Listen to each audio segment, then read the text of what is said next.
Hi, I'm Gianna. And I'm Emily. And this is Booked Up Babes. Woo!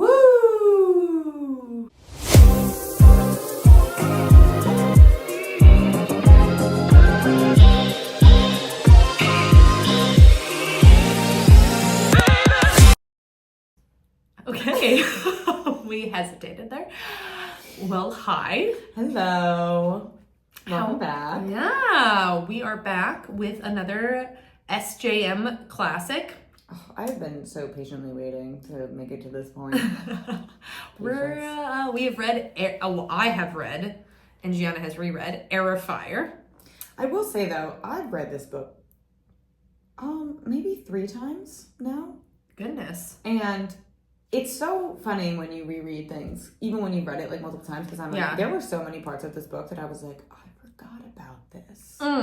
It was like, I don't know, I feel like when I reread Throne of Glass, I really do feel like I'm reading it again for the first time. There's a lot that happens in every book. A lot that happens. Even when they're shorter, there's still a lot that happens. Yes. So, like, there's so much foundation that has been laid in the first book and the second book, but, like, all of that foundation that was laid in the first 2 books, we start to see, like, what the repercussions of those things are. Everything's starting to come to fruition a little bit. Yes, definitely. Yeah. So, I mean, I know I love this book. Emily, what did you think? I loved this book. I'm now considering myself a huge fan of this series. I would like to point out that Emily did in fact text me and say, matching t-shirts or tattoos? And I said, both. Both. The answer will be both. We'll keep you posted on both. Because I told her our friendship is like... Oh my gosh, yes, this is one of the best things Emily ever said to me. I was like, are we Kale and Dorian? She's the Kale to my Dorian. And I was like, shut the fuck up. That's so true. I am. Because, not to jump to the end of the book, but at the end when he's like, I love you. And he's like, I love you too. And then, but it's not like, it's like, bro, I love you. Energy, I was like, that's when I was like, Gianna, or is this us? This is us. This is us. For real. And like, even down to the character traits, like, because you love Kale so much because of his duty and loyalty and all of that stuff. Like, you love him, and I love Dorian for a multitude of reasons, but I am just like him because I too fall in love with everybody and everything. And Dorian is such like a baby girl. Like, he's so baby girl. I do love Dorian. Like, he's just so baby girl. And I'm like, I resonate with you. Yeah. Like, Dorian really does fall in love with everything. And I'm like, same. Feel that. You feel things strongly. And I do too. Yeah. Yeah. So. I feel that. Well, also we are drinking a cocktail that is quite good. It's very good, but super strong. Yeah. So if you make this, be careful. Yeah. Be very careful. We're calling it Heir of Fire? Or Aylin's Fire. What do we think? Oh, let's call it Aylin's Fire. I think Aylin's Fire. Because a lot of this book is her figuring out how to handle her fire. Yes. And like more than just the physical embodiment of her fire. Yeah. Like, in all aspects. Yeah. This really was, there were so many characters that got brought up in this book, but this was such an Aylin book. Yes. Very deep. One, it's like, I think probably going forward, everyone's stories are going to get bigger and hers might not always be the biggest. But I think but it might be the biggest. I mean, she is the main character. Yeah, Aylin's story will always be so massive, but you're so right. Like, these characters, their stories are just going to grow and evolve. And it's going to, oh gosh, I'm so excited for you. I'm very excited. We needed to record this in the minute I finished it because I was like, I need to keep reading. Yeah, Emily and I actually this is us talking about this book together for the first time since she finished. Outside of like me texting you, yes. Yeah, but like full on debrief. Yeah. You're with us for the first time. Heard it here first, folks. Yeah. And so this is it's a Scotch and Drambuie drink. It's got like a smoky finish to it. It's very good. It is really good. It's got a little bit of bitters in there. Yeah. And it has a twist of lemon that zest. We're gonna be real with you. It doesn't do too much. No. But it's very nice. It's very good. And then there's ice in it, fire and ice. Cheers. And we all know who the ice is for. Yeah. We do know, and I love him too. So I love. Let's just get into it. Rowan. Oh my gosh. So we all know I'm a huge Kale fan, and like a part of me was like, I would love to be him to be endgame, but then another part of me was like, once I figured out that she was Aelin at the end of Crown of Midnight, I was like, he probably isn't A game. And also, we've talked about this a little bit. Like, I get spoiled just by like being on social media and being in the book universe. I try my best to scroll as fast as I can past anything to do with Throne of Glass, but Aelin and Rowan things always pop up. And I'm like, once I found out she was Aelin, I was like, damn it. He is not endgame. And it's kind of crazy because, Emily has not yet started Queen of Shadows. She's in, her punishment actually right now is that she can't move on until she reads Assassin's Blade. I have to read Assassin's Blade. I'm halfway through. Which she will be very happy that she did. Yeah, I mean, it's not a bad book. I just like want to get into the story. Because I really do think this entire series is fantastic. But Heir of Fire, like, you know, that's like the book before like this series gets real as fuck. So Queen of Shadows is easily one of the best books in this entire series. Hands down. Not my favorite, but easily one of the best.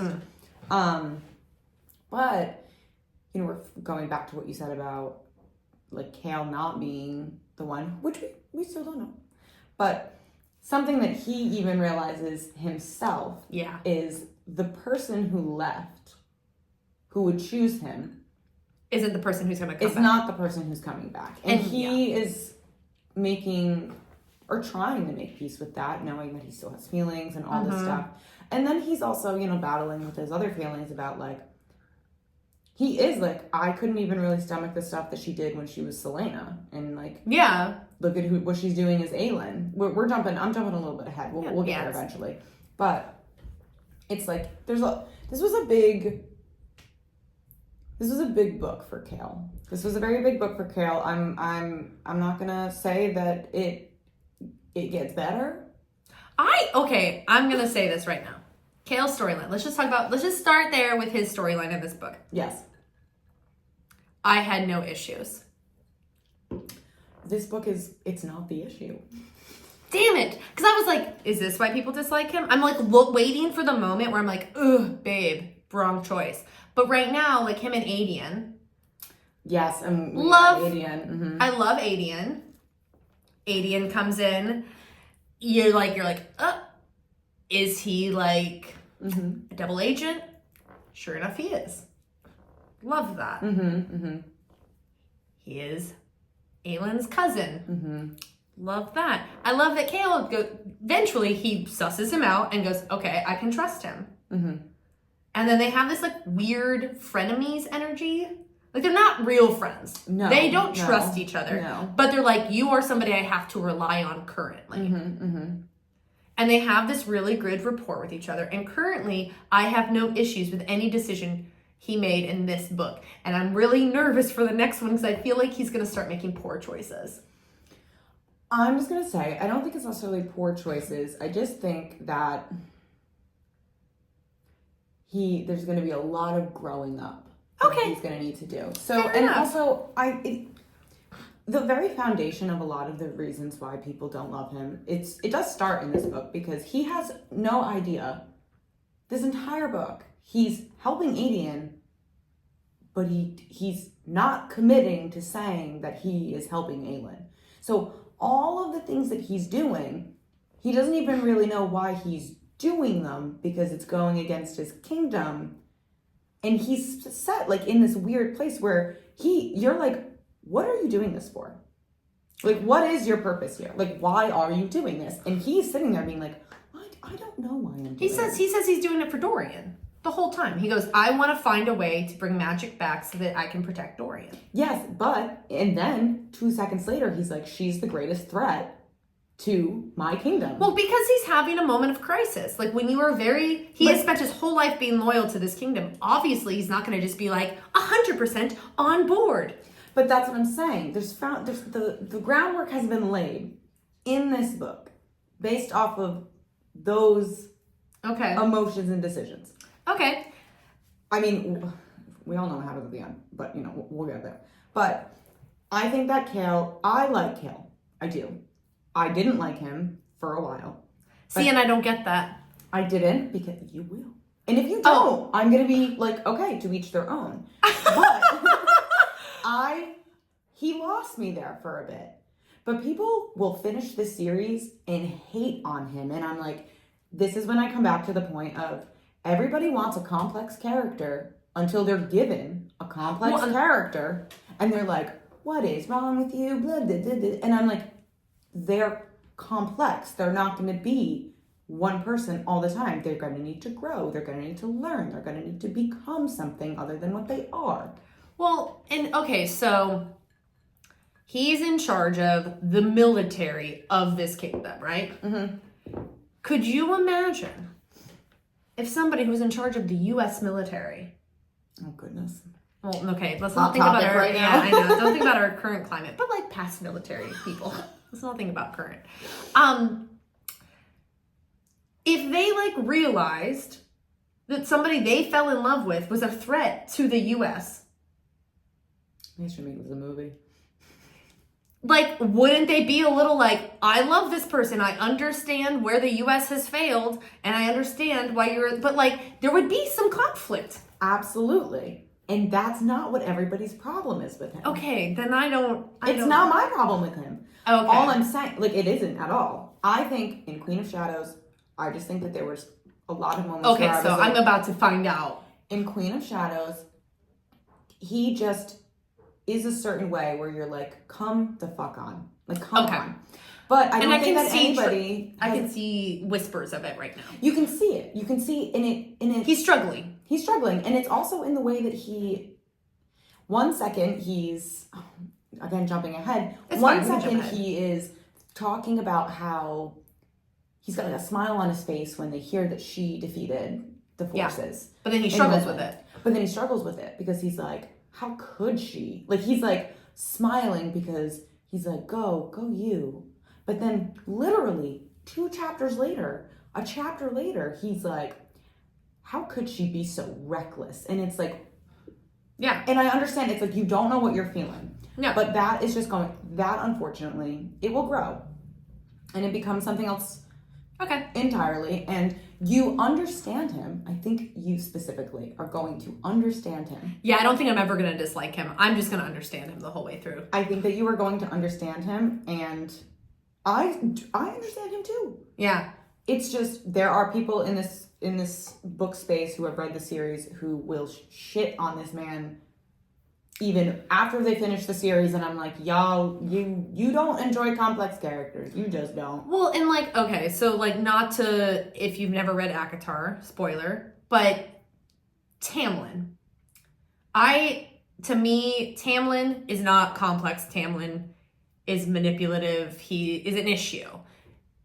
Like, I don't see Tamlin as like, there are people who like love Tamlin and are like, oh, like, but he's going to have a redemption arc. I'm like, I don't want him to. He's kind of abusive.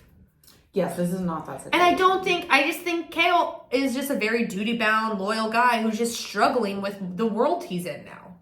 Yes. Like, Tamlin is not, I don't think of Tamlin and say, you are just somebody who just can't get out of his own way. Like, I'm like, no, you are manipulative and abusive and extremely narcissistic.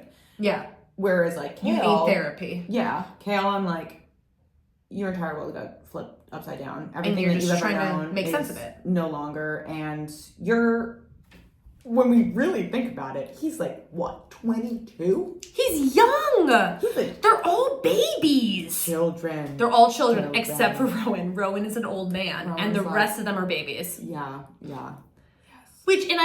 Okay. Two things. First thing, I did love the fact that there were, like, first book, it's kind of her and Dorian, they're just better as friends. Second book, it's her and Kale. They love each other, but they have different worldviews. These are people in her age range. I was appreciating it. Now she's with some 100-year-old fae. Oh, more than couple that. Hundred. Couple hundred. More than that. And I'm like, we got back at it. First thing. I'm like, I do love I know, this is the world we're in, though. So it's like you just got to suspend reality. It's not like it'd be real life. This is like vampire romances, too. They're like 300 years old and it's a 16-year-old girl. Sometimes you just hope that there will be an age-appropriate romance. I know. Sometimes I just aim for those, you know? I aim for them. So, first thing. Second thing, what I do really appreciate about this book, and I think a lot of fantasy romance books don't do, or romance books in general, is this series so far is depicting the different romantic relationships that define different moments in your life. Whether they're good, bad, or whatever they end for, whatever purpose they don't survive, that doesn't necessarily mean they weren't important or they weren't love. Yes. And I think 100%. a lot of other romantic series don't do it as well as Sarah does it in this series.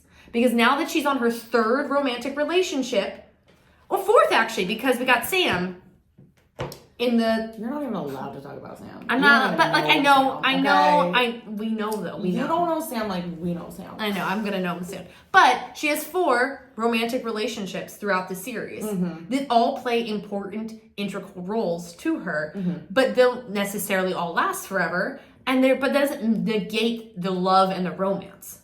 Yes. And that's real life. I mean, some people end up with the first person they fell in love with, and that's awesome. I love you for that. But a lot of people, we have like 3 or 4 serious relationships in our lifetime. Yeah, no, I think you are so spot on about like how each of these people was so important to her for like that specific moment. Yeah. Like when you read about Sam, you'll know about Sam. Like Dorian, yes. Kale, yes. And now we have Rowan, who they're not in a relationship. But they clearly will be. We don't know. Oh, shush. They clearly will be. They're not in a relationship, but I remember I was texting you about this because you were like, I'm loving this now. Because, you know, when you meet Rowan, you're kind of like, I'm supposed to fucking like you. You just punched her in the face. And you told her that she would be better off if she had actually died. Yeah, it's pretty aggressive. And you're over here like, I'm supposed to like you? Yeah. You're supposed to be someone I enjoy. But, you know, book goes on, things, you know, get revealed. But the number one thing that Aylin needed in this moment in her life, she needed a mirror. She needed somebody to reflect back to her the very things that she was feeling. And they are both 2 extremely damaged individuals. Well, and when you have that much guilt about the decisions you made and the life you've lived, and you see somebody else who's also lived those, and you're like, well, I don't think that's a mistake for you. You start to realize that it might not be, like, you shouldn't feel as guilty about it for yourself because you're looking at them and being like, you went through something very similar and I don't think you should feel guilty about it. Yes, agreed. And that heals you. Yes, and one of my favorite moments in this book, in this series, is the moment where Rowan, you know, like, tells her to shut the door and bears a part of himself. Yep. When he talks about Lyra and what happened in and I love that he's had a past mate. Yeah. So I love that storyline. Like, and then when he says to her, he's like, I don't know what this is, but I do know that maybe we can like find our way out together. Yeah. And that was such a turning point in this book, in this series. It was such a turning point. And I just remember thinking when I read this book for the first time, I was like, you are exactly who the other needs. Yes. And not even just emotionally. No. Aylin is struggling with her fire the whole reason she goes to do this is to figure out how to handle her fire so she can get her answers from Maeve about the word keys. And like, you would think, so you've got Dorian, who's got like ice, so you'd think, oh, they're supposed to be opposites, like maybe that. But then you have Rowan, who he's also cuts out but no, he's ice, but he's also air. Like air, what cuts off fire? What is able to control it? It's air. What also feeds it? Air. So it's like he is exactly what she needed in this moment, both emotionally, honestly, physically. She kind of did need to get punched in the face. She did. She needed to be knocked out of it a bit. Yeah. And emotionally, physically, and also with her fire, with her magic, it was like, so the word Karanam that came up later, it was like your counterpart, like you're someone who just makes sense with you, like magically, like they were that. And it's like, they were just, I love every single thing about Aelin and Rowan. I love everything about them. Everything about them. And it took me like a second reread to even really appreciate like everything about them. Well, and it took, this whole book is they're together, the whole book. And they only, at the end of the book, are only friends still. Yes. They're friends who would die for each other. Oh, yeah. Like, they have a deep friendship. But it's not like Sarah was like, you know what I'm going to do is get to the romance right off the bat. They have nothing romantic between them. Which is, like, because so much of this so far, like, she has been defining a lot of her life based off of romantic interactions and relationships. Not defining it, but, like, they've been such a big part. Yeah. And for a little bit, and she even said when he slammed the door in her face, she was so upset, not because of any romantic feelings towards him, but because she thought for a second that there was somebody out there who saw her for everything that she was, every scar, every ugly thing, and decided to stick with her anyways. Yep. And that was really all that she was looking for. She was looking for companionship, but not romantically. Yep. And I think that this book was so important because of that. Like, it ends and they're not together. He's a part of her court. Yep. He essentially did, like, lay down his life for her. Like, his life is in her hands.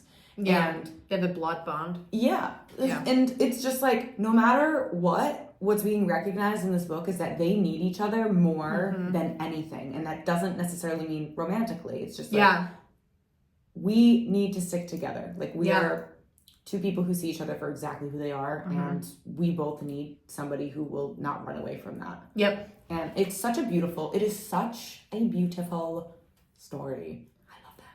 It really is. And, like, I think she needs just a friend right now.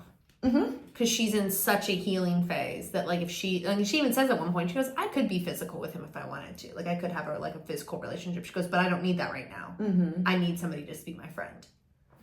Like, and even, like, when she burns out.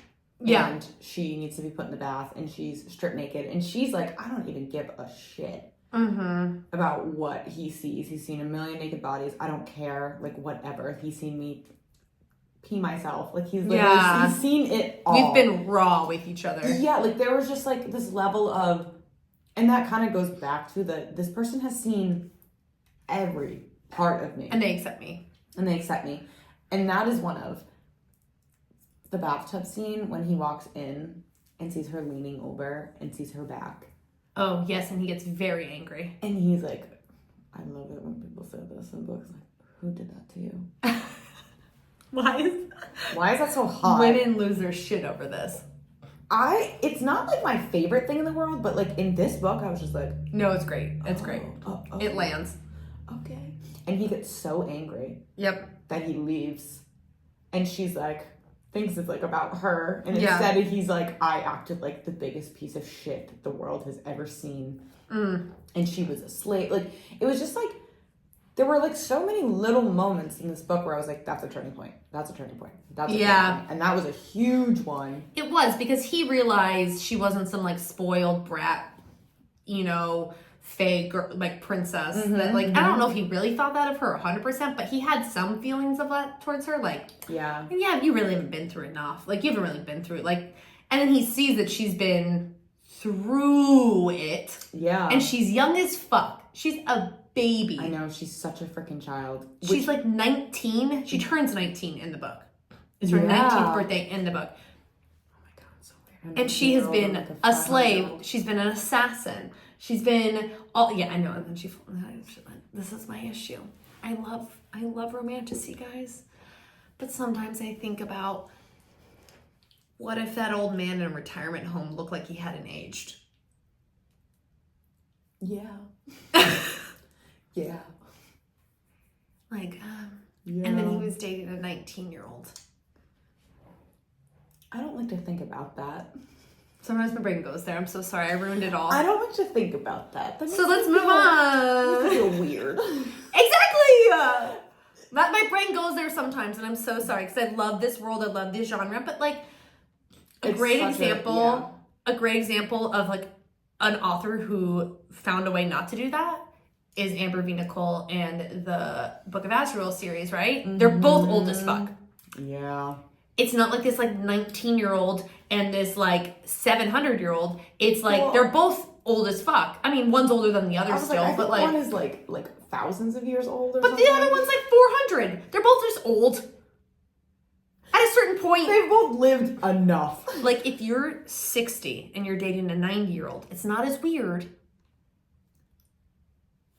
I feel like a 60 and 90 is still like a weird margin.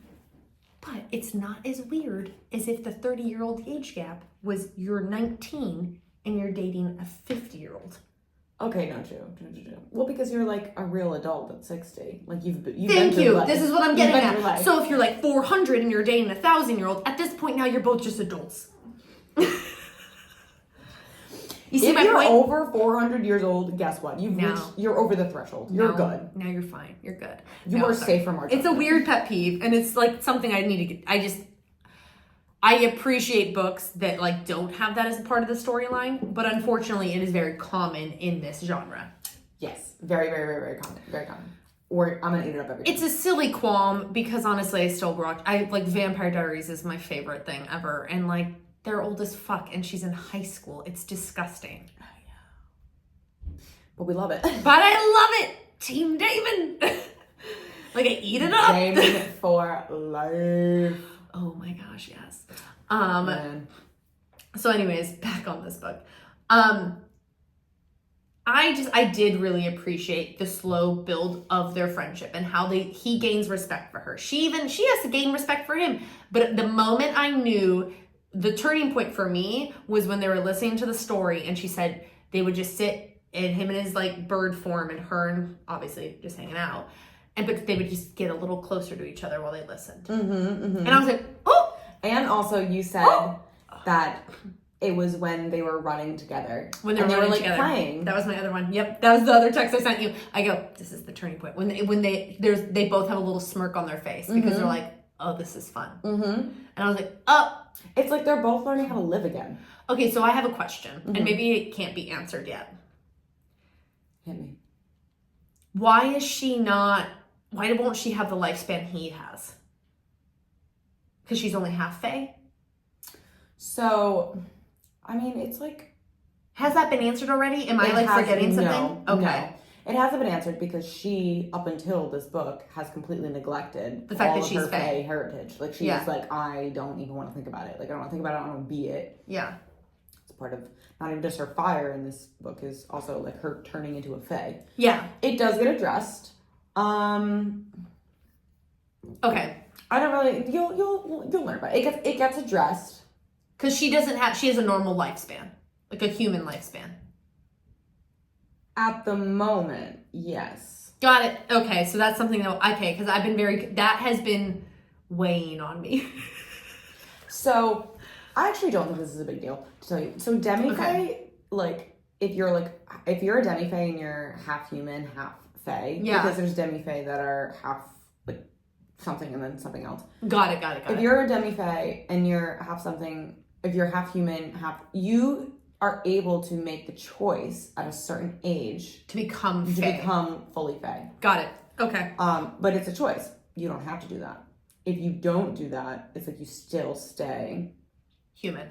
Like your everything stays that way. So it does get addressed. You do learn about it, but cool. Okay. It doesn't get addressed in this book because she's barely admitted that she's Aelin. She doesn't admit she's Aelin until the end of the book. No, and that's a really cool scene. Oh my god, it's so cool. Yeah. But going back to the beginning, I do actually love that. You remember, like, in the beginning, like, when she was, like, laying on a roof drunk as all shit, and she, like, mentions that there was a white hawk that was just, like, watching her from the rooftops. Yes. That was Rowan. I didn't make the connection until you just said it right now. That was Rowan. Because it was, like, just, like, a passing statement. It's so funny because it's such a passing statement. Yeah. And then later on in the book, she's talking about how she sees him in, like, his hawk form. Yeah. And she's like, I've seen that hawk. It would watch me for days, like, riding on a rooftop. Yep. And it was Rowan just watching her the whole time. Which also played into why he was like, this girl is not worth fucking shit. Yeah, because he sees her in her, like, low point where she's, like, drunk sitting on a roof. Because she's like, I mean, at this point, you've got, in the first 2 books, she's been through a lot in the first 2 books. Outside of just her slavery and being an assassin before that, in the 2 first books that you enter into. Her entire family. And like. Murdered. Yeah, she's been through a lot. She's just, like, cutting loose a little bit. This book is extremely, it is just very, very much her being so depressed. She is extremely depressed in this book. This is her new moon book, but I don't want to punch something. Take notes, Stephanie Myers. Never do that again. Which one came first? The chicken or the egg? New Moon came first. Oh, yes, for sure. Okay. So the Twilight series was written before this was written. Yeah. That will always be the book that I go, let's never do that again. That was the worst book in a series of this of like a real bad fantasy. I don't know. That's not fantasy because it's vampires. It's paranormal romance. Yeah, let's never do that again. New Moon was a very bad book. It was rough. It was terrible. And then you get to Eclipse and you're like, okay. And then you get to Breaking Down and you're like, what the fuck? Come to think of it, why were we all in love with Twilight? Because Twilight, the first book is good. The first book is not bad. And when you're 15, no, sorry, how old was I when I read that? I was 17 when I read that. I was like, oh, I'm Bella. I love this. I'm Bella. And then, just like that. This is why, okay, hold on. I'm going to go on my Twilight tangent real fast. I don't think I've ever said it. You know me and my soapboxes. But I only have ever said this on the podcast. I like, the issue I had, I don't hate Kristen Stewart. She had too much of a very distinct energy about her. She needed to be more generic. Because the thing that everyone liked about Bella Swan was Bella Swan really didn't have a personality. Everyone around her had a personality. Let me finish. I swear by this. Bella Swan was just a girl whose blood smelled delicious to Edward. She didn't have that, like, she was, like, strong, yeah, but no. She was kind of just like, you could be Bella. Anyone could be Bella. She didn't have a very distinct personality, in my opinion. And you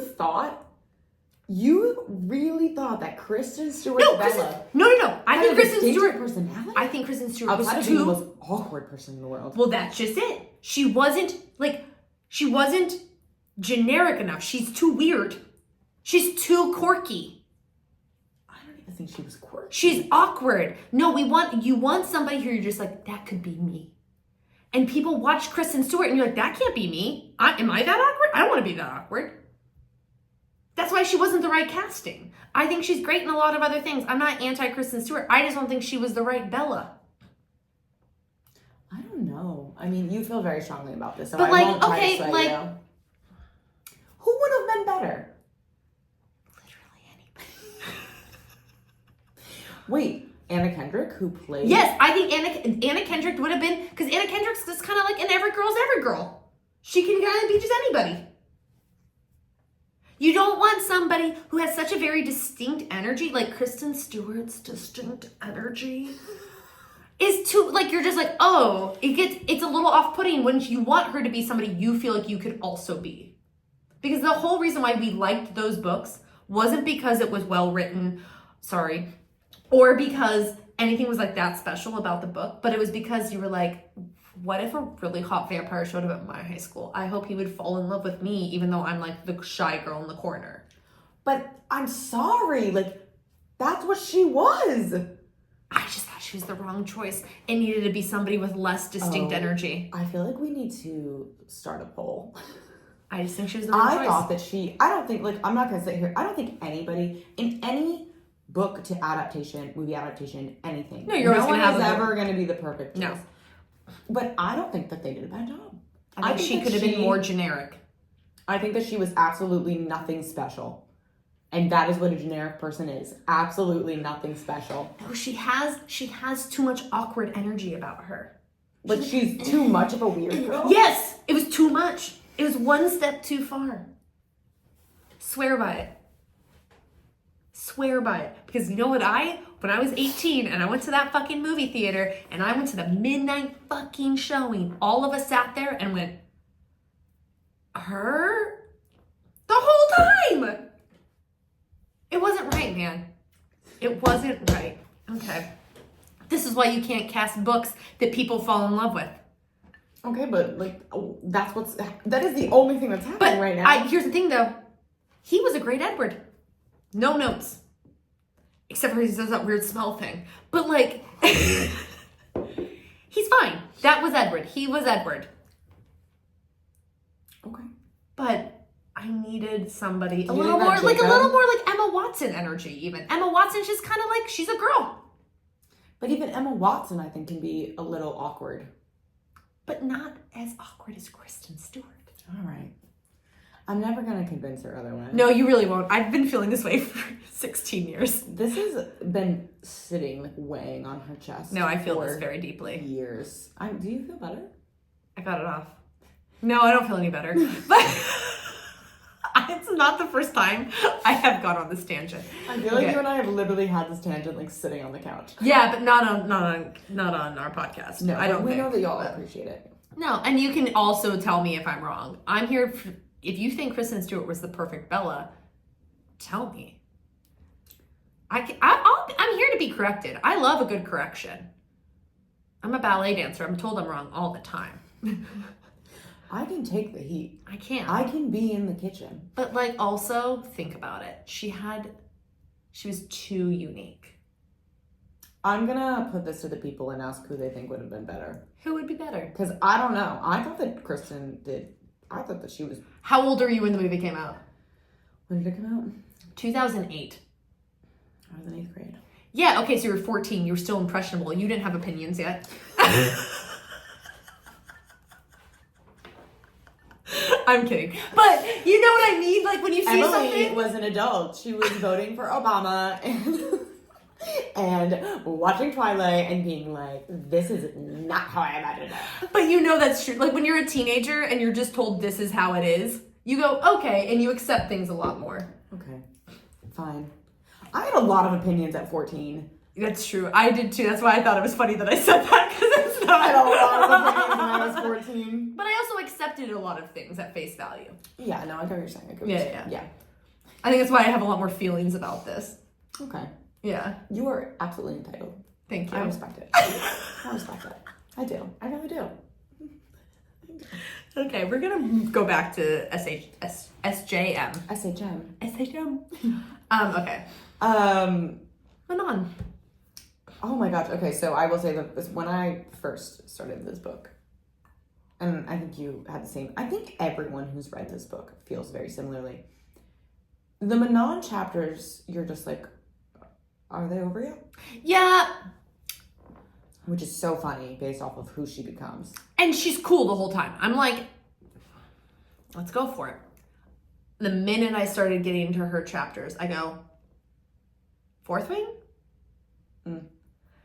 And there's no shade thrown to Rebecca, but it had a little bit of Fourth Wing energy.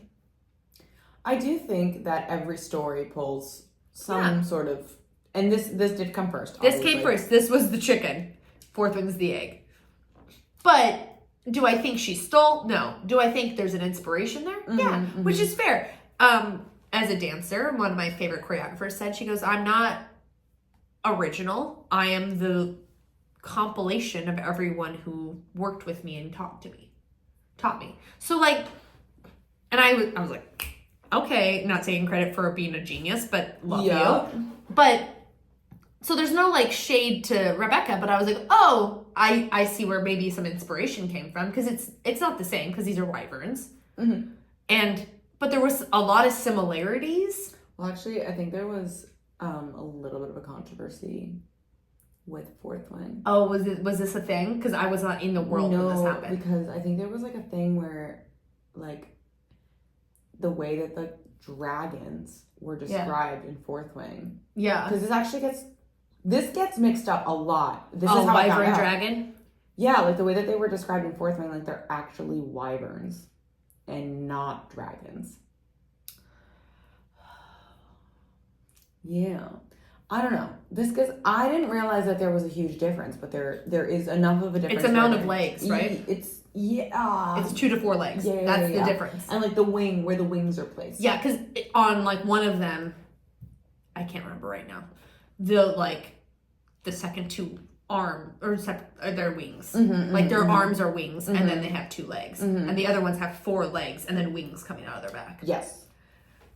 I want to say dragons have 4 legs, and wyverns have 2. But I might be wrong. I might have that backwards. It's very easy. It's a 50-50 chance. And as Greg and I discussed today when we went to that hockey game, he goes, okay, like, let's go to the bathroom. He goes, you lead the way. And I went one way, and then we walked a really long time to find the bathroom. And he goes, I think we were right in front of a bathroom, and you went the wrong way. And I go, I tend to choose the wrong 50-50 option. I was literally just about to say, let me guess, when you walked back to your seats, you realized that there was a bathroom right there. There was a bathroom right there. And I was like, cool, I always do that. That's why I didn't do well in school. Multiple choice was not my fan. It was always C. When in doubt, C. See, I thought it was B. That's why I did bad. That's why I did bad. It's terrible at school. I just did homework. I did my homework. Failed every test and did my homework. I was a B student. Oh my God, good for you. And I worked really hard. I didn't. I worked really hard at school. It does not come naturally to me. Me either. Yeah, I worked really hard. Yeah. Okay. Yeah. So anyways, I'm smart, I swear. Street smart. But yeah, I did like her storyline. It wasn't what made me turn the page, you know? Yes. It was the easier, like, there would be times where I'd be in the book and it'd be like, Manon. And I was like, it's time to take a break. So, yes, like when you're reading this, I love Manon. I love her. She's such a fantastic character. But when you're reading this book, you're like, ugh. Yeah. I will say though, one of my favorite moments in the series is in this book with her. And there's a very specific fan art by Mads Schofield. Those of you who are listening who actually know the fan art that I'm talking about, you will know. It always like fills me up with like this weird feeling of like joy and like sometimes when you want to cry.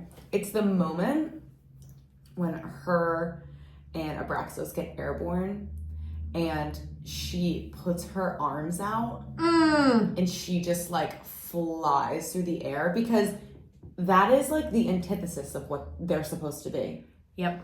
And she's like, I don't care who sees me. I know I'm not supposed to be doing it, and I don't give a shit. And she just becomes like freedom, and like it is one of my favorite parts of the series.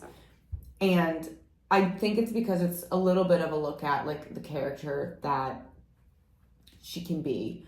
And I think again, like she's such a new character in this book that the foundation had to be laid. Well, and I like how they laid it. I thought it was I still liked her chapters, to be completely honest. I didn't it was just every now and then when I was like, oh, I could take a break.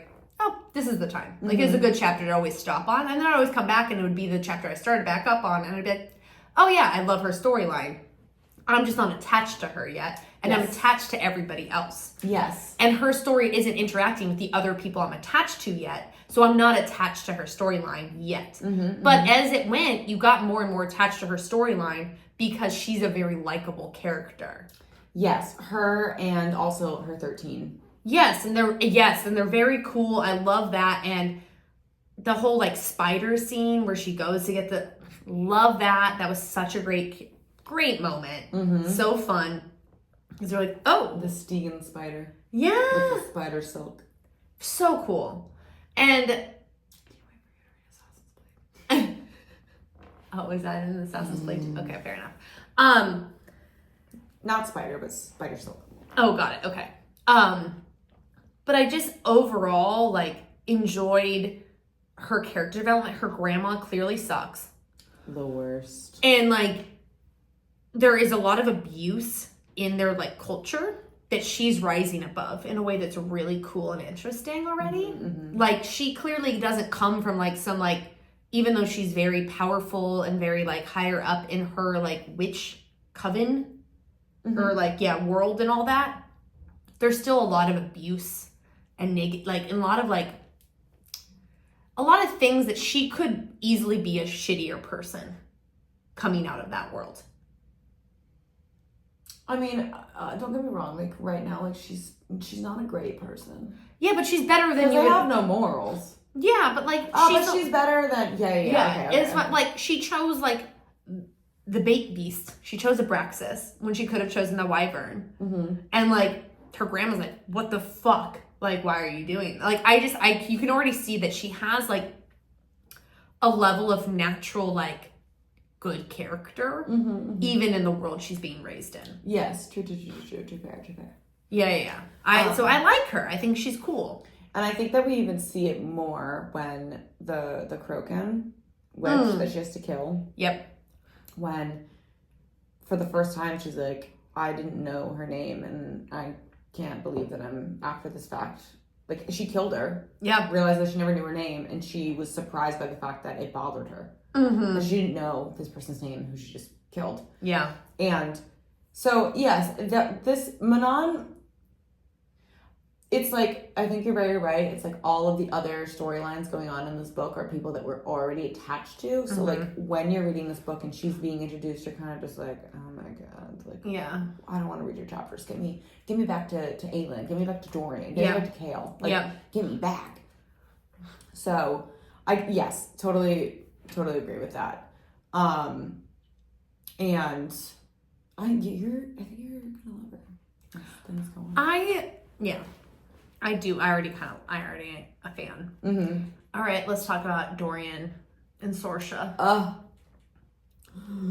What? Let's talk about it. So by that point, that was the end of the book. I audiobooked the end of the book because I was I did a hybrid listen. Okay, I want you to tell me how you handled that. I was it in your ear. Literally putting makeup on to go to work, and I go, oh, hold on. It was, her dying was nuts. And one of the saddest sentences I've ever read is when he is diving down to the floor, holding her head as though he could put her back together. Yep. I was listening to that while I was putting my makeup on at 6:30 in the morning. It was not a way to start my day. But I was like, I want to finish the book. I need to hear it. And I was like, I know the end of Sarah J. Maas books are rough, but I don't care. And I was like, literally getting ready for work and was like, it's devastating. Oh my God. Devastating. And Dorian's character in this book is so freaking incredible because in the beginning, he doesn't have all the answers. No. And he's still like, I don't have all the answers, but I trust my friend.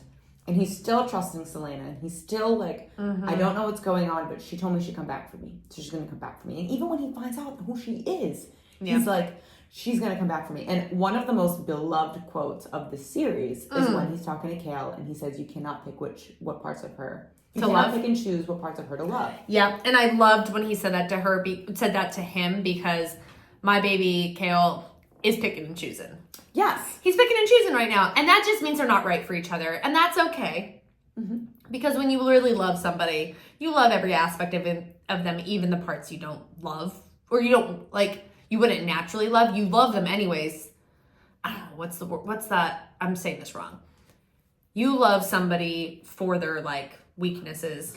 I know as much exactly. You know what I'm saying? Yeah, I can't think of it. You love despite something. But it's like you like, but yeah, anyways, you have to love somebody for their whole thing. And the things that make them weak or like don't like, you wouldn't normally be like, yeah, I fucking adore that. You love it about them though. You know, and he can't do that with her. No. And that's okay. That just means that they don't have the right love for each other. And that's fine. And I think he has a lot of care in his heart for her still, and he's still going to support her eventually, even if he makes a lot of mistakes along the way. But I think it was a really good point for Dorian to say that to him, because I think it clicked for him. Because then eventually he does start to be like, she's not going to come back to the person I want, like who I fell in love with. That's not all of her. And who I fell in love with was a piece of her, and that's not going to be enough. And he's aware of that. Maybe not like 100% because he is a 22-year-old boy. But like... But I do really appreciate that. I do love that line that Dorian said. Dorian said that, and then he's like... preach. Because he even says, he's like, I hope that... He's like, I know, like, what side I'm on, and I hope that you... are on the right side of history kind of thing. And he's like basically saying like, I know what I'm choosing and I'm choosing her. Yeah. I'm choosing my friend. And I loved so much like the way that Dorian would reflect on the fact that she said that she would come back for him. Like, and when she was doing these incredible, like when he found out about what she did and he was like, my friend, like I love Dorian so much. You really do. He is just the best soul. He has the best soul and he's the most supportive person and he sees people for exactly who they are and who they want to be. And this is the very person who is the exact threat to his entire, every single thing that's meant for him. And instead of being like, I'm threatened by this, his first thought after finding out that she did something that enraged his father to the point where he executed 2 people, Dorian's thought is, my friend is out there changing the world. Yeah. I can't wait for her to come back so we can do it together. Yeah. And I'm just like, there is no one in the world who could dislike this man. I love this man so much. Well, and I will say, perspective-wise, I do love him too. But perspective-wise, he has a much different relationship to his father than Cale has to his father. Or to the king. Well, yeah, of course. So, like, it's easier for Dorian to be like, my dad fucking sucks. I'm going to side with her. Well, Cale's dad fucking sucks, too. Yeah, but no, I mean, Cale worked for the king all these years. So Cale has... I'm sorry, I meant the king, not his dad. He hates his dad. They both hate their dads. They fucking hate their father. They both hate their dads. But Cale did not hate the king until recently. Dorian has always hated his dad. Yes, but I also So I think it's Cale's in a different journey with the acceptance. No, don't get me wrong. Like, there is no competition here between their... No. But that's all I'm saying is that, like, it's easier for him to side with Selena. But I don't think it's easier for either of them to make any choices whatsoever. Because every single thing about both of their situations is so much more complex. I mean, it is very complex. You know what I mean? But yeah, it's easier to side with Selena on Dorian's side, but at the same time, like, this is a person who is supposed to threaten every single thing. Yeah, for sure. His entire kingdom, the thing that he's supposed to inherit, and instead of looking at it and being afraid of it, he's looking at it and being like, what can we do together? But hold on. Oh gosh, okay. He didn't want to be king. No, but he can't get out of it. It's not, there's no way out of it. Like, he knows that is his destiny. It's what he's doing. Yeah, but he didn't want to be king. It doesn't matter. Hold on. I have a point to make, and it's nothing against him. I'm just saying, I think mentally and emotionally, his journey to supporting Selena is simpler. Oh my gosh, I disagree here. Because, hear me out. He never wanted to be king. He doesn't like his dad. Selena disrupts all that. Cale... But she can't become queen of his kingdom. Well, no, but she disrupts all that. She disrupts his dad. She disrupts everything. That doesn't affect him in a negative way as much as it affects Cale in a negative way. Yeah, but when you think about the situations that, like, in a big picture thing, it's like the way that this affects Cale is on a much smaller scale. But it's on a personal scale, whereas Dorian is on like the grand scheme of his entire life and his kingdom scale. Yeah, but he doesn't want to be in charge of his kingdom. But it doesn't matter. How does it not matter? Because he's going to be, whether he likes it or not. Well, she might not. She might disrupt the fact that there's even a kingdom, and then he really doesn't have to be in charge of anything. Isn't that easier to be on somebody's side who disrupts what you already had? If you had this life planned in front of you and you were like, I don't really want what's planned for me. And this person comes in and goes, I might disrupt what's planned for you. Wouldn't you be like, great? But this is the thing. No matter what, he's going to be king. The only thing that she could help him is by creating a different world.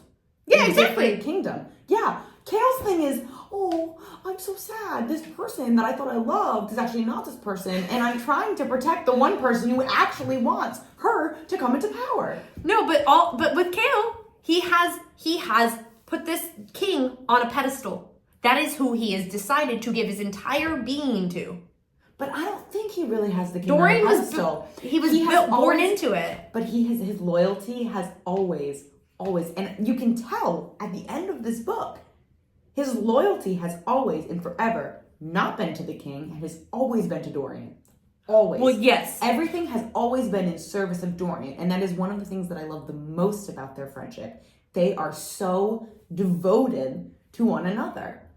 And Kale is not devoted to the king. He is 1,000% devoted and only cares about what happens to Dorian. Well, yes, and that has become his biggest priority. But he also is a very duty-bound person, right? Yes. So when you decide, and he's given up his entire life, he gave up what he had and his home to be in charge of taking care of this kingdom. For Dorian. For the king, too. But it was for Dorian. Before Selena came in that door, it was for the king. It was always for Dorian. Always. No, I think he also loves the king. And I think he hates the fact that the king is knocked off a pedestal. He hates the fact that the king, he's like, oh shit, like he's now realizing the king ain't shit. I think what he's most upset about is that the things that he thought that he looks at himself now with no honor. Kale looks at himself with no honor anymore.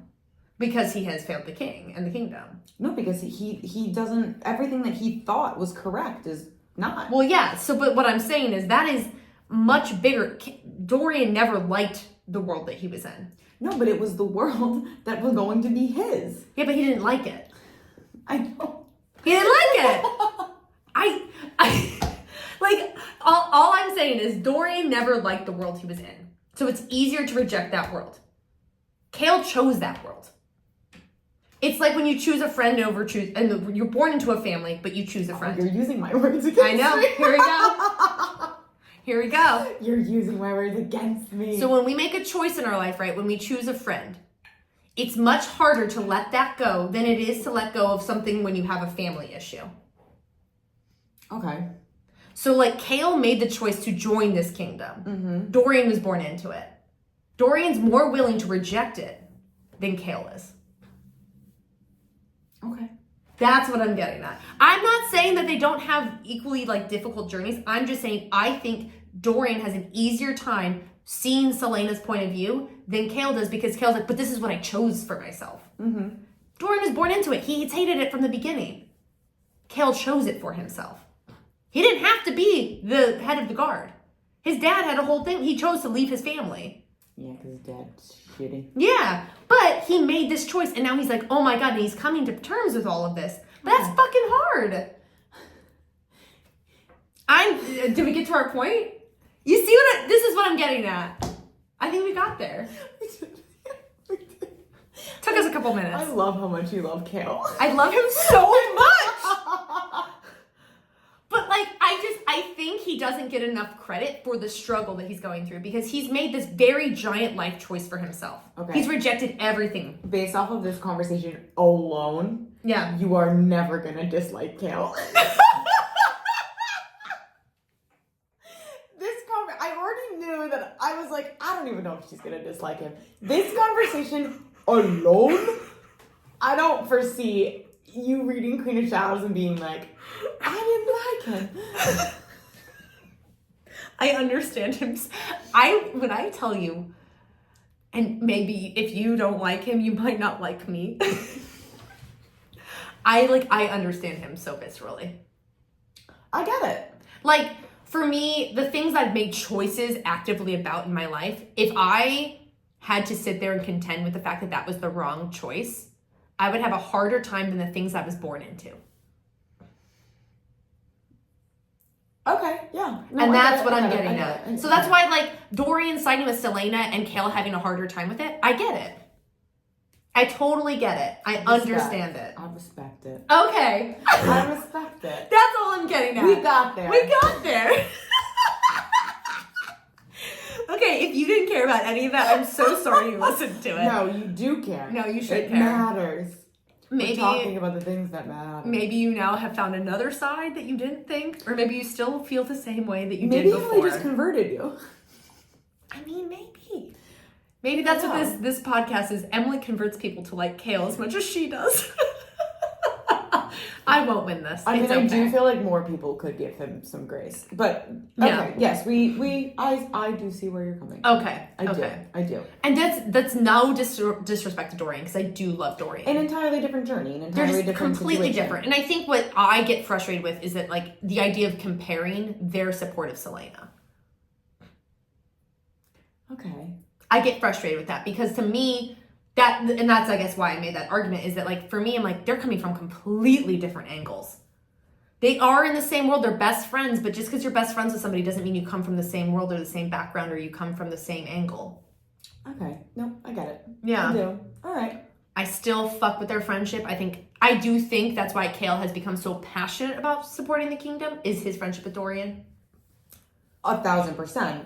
Because no matter what way you put it, whether he chose this or not, he did choose this life because he knew that his future was always going to be Dorian. Yeah, because that's his best friend. That's his ride or die for life. He was like, I will serve this king now because that means I will serve him eventually. Dorian later. Because we're the same age. I want to be where Dorian is. I want to serve him. He will be my king. Like, that is it. So everything really is... Eventually, he has that, yeah. It is in service of Dorian. Yeah. So, I mean, look at the way that this... And it's funny, too, because the way that this book ended, it's always been Kale choosing Dorian. Yep. And at the end of this book, it was Dorian choosing Kale. Yep. Because Saoirse got her head cut off. And he was screaming and they never even hooked up. No. He didn't even get a little taste. That's not even a big deal, but like I was like, oh God. That's why Dorian goes head first. But it wasn't even that triggered his magic. It was the threat to Kale. It was. Which is great. Which is just like, it was the they do threat. have a really beautiful friendship. They have such a beautiful friendship. Like they're not just friends. They are like brothers in soul. Like they are companions forever. Like they matter the most to one another. Yeah. And I love platonic friendships, like when they're like really, really well done in books. Like I absolutely love platonic friendships. And it's crazy to think about. Like he just watched this person who he may or may not have loved. Yeah. But he was falling at the very least. Definitely falling. Die. And it definitely had a little bit of a hand in why it began the process, but probably. Like lost her and then immediately the threats Kale. And he's like, I don't fucking think so. And the coolest part about that is that they have been at odds and at like ends with each other this whole book. The whole book. They barely converse this entire book. And when Kale is put at risk, done. Mm-hmm. They have such a beautiful friendship. They do. It's one of my favorite parts of the series is their friendship. I agree. Honestly, I'm like, just kiss. Well, the way they said I love you to each other, I was like, oh, hi. Just kiss.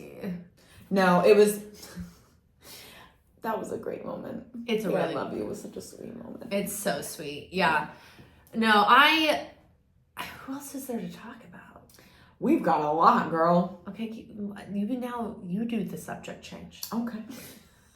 I feel like I've been like, character name. You usually do lead with that. Character name.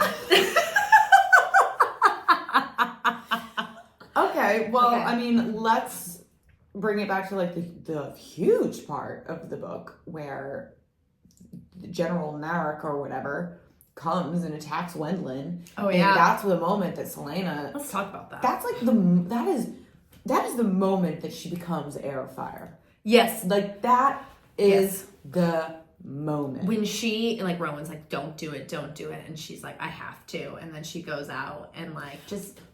Ugh. And also, so good. It's when... So good. And the friends show up.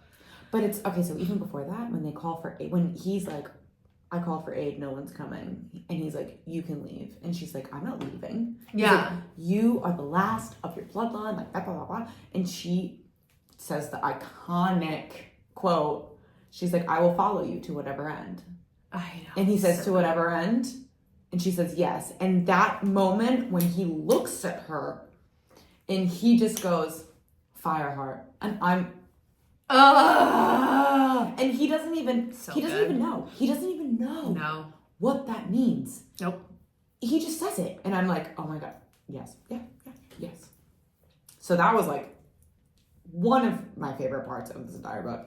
Yep. And then, the cadre shows up, as she likes to call them. And it's like, she's like, no, like, I can handle this. And it was that moment where he realized that she did, in fact, go in not thinking that she would come back out. Yep. In the process, the demons and the ghosts that show up in that moment, and Sam is telling her to, like, get up. Yep. And it reminds her of Kale telling her to get up. Oh, in the first book. Yep. And seeing, like, a younger version of herself. Uh-huh. And hearing her mother's voice asking, like, Fireheart, why do you cry? And she says another iconic line, because I am lost and I do not know the way. Yeah. It's like, how do you read that, like, the whole end of this book and not feel like your heart is, like, being, like, ripped out? It's such a good scene. It's incredible. It's like the very thing that these things are supposed to do, she's actually using to build her own strength. Yep. It's like, no, we're showing you this so we can dig you down, so you can give in. And she's actually like, this is fueling me to get back up. Yep. It's so beautiful. Yeah. Her story is just so freaking beautiful. Well, and you learn throughout the book her childhood story. Yeah. Which is just so, like, painful. And, like, how her nanny gets, like, killed, and then, like, it's like, and she holds guilt for that her whole life. Yep. It's when she's a child, it wasn't her fault. Her nanny chose to save her. No, and it's such a hard story, but such a beautiful story. Yeah. And, like, when you get to the end of it. So, I'm not gonna lie to you, a lot of my favorite moments in the series actually do happen in this book. This book is very good. And it's crazy because we're going to read Queen of Shadows next. I'm going to have a ton of more favorite moments. But, like, some of my absolute favorites happen in this book. And I just named a few. And then the moment where Rowan runs to her and they become Karanam. And I'm like, yes. The moment where her mom was like, why are you crying? She's like, because I'm lost and I do not know the way. The moment when I actually cry every single time I read this part. One of the saddest parts about this book is actually when the labor camps are all slaughtered. Oh, that part's awful. Everyone's upset about it. Well, one of the most popular, talked about scenes in the series is when the orchestra performs. When I tell you how much I loved that scene. It's so small. It's so small. But as an artist, the fact that they did that and then they disappeared the next day. No one ever saw them again. And I read that and I was like, that's why art exists. And it shows the regime almost that, like, that kingdom is under, that they can't speak their hurt through art without being killed. Yep. It was such a powerful. That's why art exists. Scene. It is why art exists. It's all about expression. It's all about talking about and feeling. It's all about feeling. And so good. Such a small scene, but such an incredible scene. And that scene is actually talked about, like, quite a lot. I had to be like, when that was, I, like, went back and was like, oh, wow, okay. Like, that's huge. That is a huge scene. Like, Sarah really said something with that scene. And another really favorite scene of mine is when Rowan, they just sit, and she's like, I've never told this story. The story is mine. No one knows it, just me. And she says, once upon a time in the land since long burned to ash, there lived a young princess who loved her kingdom very much. And like I just got chills actually just saying that. Like, it's a good scene. Yeah. It's like she's just like one of the most incredible characters that you'll ever read about. Yeah. And her story is so it's gut wrenching. Yeah, it is. It's so gut wrenching. And yet she always continues to stay strong and always keeps fighting, even when she doesn't want to anymore. She's just like, I'm so tired. Yeah. She just keeps going. I just love her so much. I love the way that this book ended. I loved when she went to go see Maeve. Because that was a huge moment. Huge. It was such a cool moment. Yeah. And all the other, like, the other 5 that are, like, his brothers. His cadre. They're all like, what the fuck? Right? Wait, what? One of them says something to him. Oh my God. What was it? Do you know what I'm talking about? It's not like good luck, but it's like, it's something that's it's Gabriel. Like, Gabriel says it. And I don't remember what he says, but I remember, I remember very vividly what he says to her. And I know that, like, Lorcan whipped him. But I don't remember exactly. He just says, like, good luck, essentially. Yeah, but it just kind of felt, like, coded in something. But I can't remember what it was. Yeah. I can't remember right now, but probably. Yeah. But, like, when she goes to see Maeve, and she's already, like, because she's Aelin, and she's not only Aelin, she's also Selena. She's still an assassin. She's still a sneaking and conniving little bitch. And she's standing in front of Maeve, and she's like, girl, I got you figured the fuck out. Like, you think you're, like, 2 steps ahead of me, but I'm 5 in front of you. And she's like, funny, like, I know this information. And I know this information. And then as soon as she's like, I know that you just want to see what I can do. Because you want to know how much of a threat I am to you. And when she says, she's like, oh my God, what is the quote? I'm going to pull it up because it's so freaking badass. But it's the quote when she's like, when she wants to burn her city. She's like, and she goes, my city is stone. And she's like, your people aren't. Yes. Oh, yes. I was like, damn. Because she realizes that the city is stone so that it can't be burned down. That's exactly. It's to protect, like, she's like, oh, I see what Maeve did here, but I know how I can threaten her still. Because she starts to heat everything up. It's so fucking cool.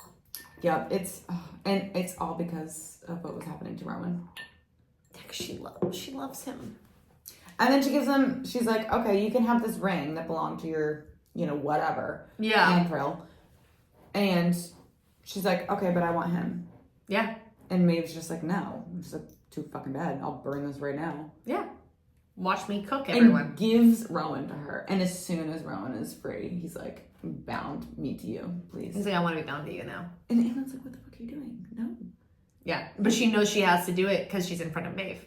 Well, also because Rowan's like, you have no one. You literally just have me. Yeah. And if you have me, if I'm bound to you, she will know that you're even that much more powerful. Yeah, because the 2 of us together is fucking nuts. Yeah, and, like, I just remember even reading about, like, the looks on his, like, cadres' faces where they were like, what the fuck? Yeah. Wild. So good. That whole ending moment was, like, crazy. I was like, I thought the book was done at that point, and I was like, oh, wait, I have to read. I'm like, I'm good. And then everything else happened. And I was like, oh, yeah, okay, the book needed more. That's the great thing about Sarah J. Maas. It's like, you think you're done, and then there's like 100 pages left, and you're like, oh, everything's going to shit, actually. Well, and I thought it's interesting that now they're separate. Like, she's like, I'm going to get on this boat. I'm going to go back without you. Because you can't go there. Because there's no magic. You're either going to be a bird the whole time, or you're going to be fae. And people aren't going to accept you for that. So, like, you can't come with me. I don't know what she's going to plan on doing, because I haven't read it yet. Which, keeping myself spoiled free, guys. You're welcome. But I was like, this is going to be crazy. Yeah. So she's on her way back to Aberlin and he's staying there. It's crazy. It's so good. It's such a good book. It's so good. Such a good book. Also, I just need to bring up this very brief moment. Do it. Do you remember in the beginning when he bit her? Yeah, and he goes, you belong to another guy? Yeah. Like, I'm sorry. Everything about that scene, I was like, give me 5 more of these. Okay, well, also, like, in that moment when he was like, I can't, like, bite, like, a woman who belongs to somebody else, I'm like, oh, how sexual was that for you, sir? That you can't bite somebody who, like, because she still belongs to Kayla at that point. Yeah, at least, like, in her mind, in her heart. Yeah. But that was like, yeah, when he bit her, I was like, oh, was this sexual for you, sir? Also, a very, very small moment, very small, when she is practicing, like, keeping the fires going. Yeah. And she's like, are we done? I'm hungry and I'm hot. And she feels, like, a wind, like, go at her neck. Yeah. And she moans. Oh, yes, and yes. He pauses. And then he says something right after she does that. And I'm just like, are you affected, sir? Oh, he's affected by... I think... Are you affected? What's going on? Here's my thought. And you can correct me. Well, you don't need to correct me. We'll find out soon. But here's my thing. Okay. I think he is already physically attracted to her. I think he's romantically attracted to her a little bit more than she is to him right now. I don't know about that. Not 100%. Mm-hmm. I just think a smidge. Okay. Just because I do think, like, those, like, the biting moment, I was like, sir,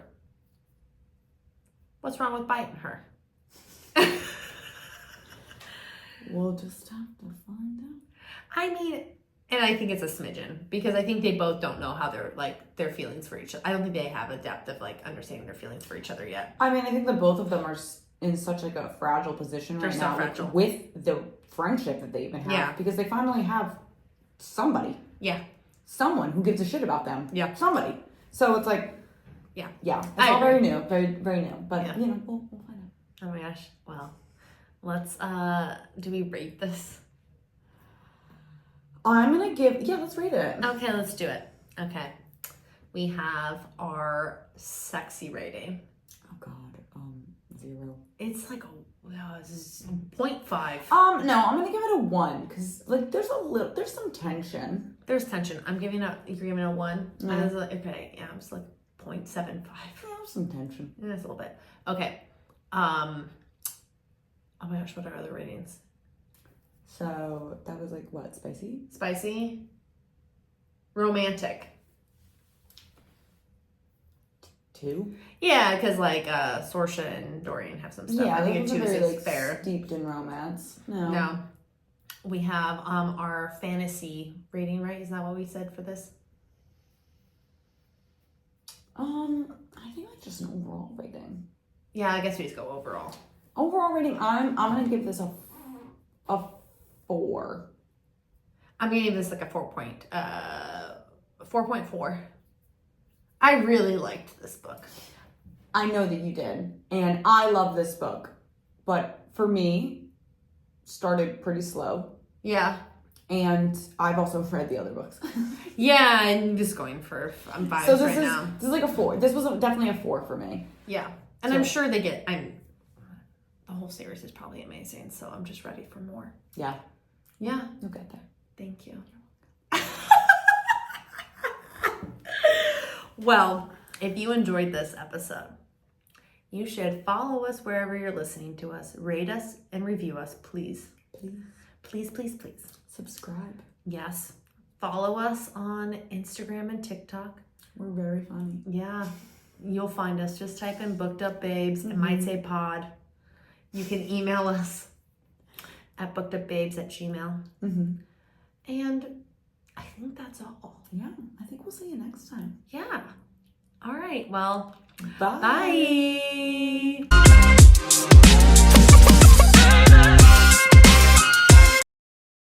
I don't know if I want to wear the beanie. Oh, you know what, Emily? You committed to the bit today. Do you want me to also wear a beanie? No, I have a beanie too. It's up to you, babe. I'm just committing to the bit today because I'm like decked. Say Lewis. Decked the halls. I was like, my beanie actually does, like, to a fucking T match my sweatshirt because it's green and yellow. Oh my goodness, look at you. Yeah. Okay. Let's All right, do ready? this.